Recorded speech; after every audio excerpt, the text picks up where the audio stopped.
आणि थांबलं पाहिजे. योग्य ठिकाणी पाहिजे. हे थांबणं सोपं नसतं. संगीत नाटकामध्ये एवढी तुम्हाला पॉप्युलॅरिटी मिळत असते हो. आणि एवढी सगळीकडून उदो-उदो होत असतं, तिथे थांबणं शक्य नसतं.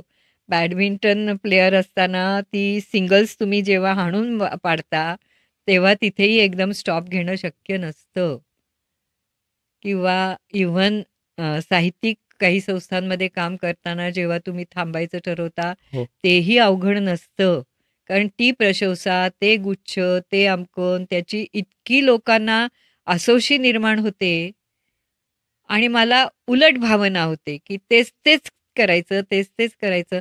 खरं सांगू का, एकामधून दुसऱ्यात, दुसऱ्यामधून तिसऱ्यात, तिसऱ्यामधून चौथ्यात असे उद्योग तुम्ही जर केलेत ना, तर ती तुमच्या मेंदूला खरी विश्रांती असते.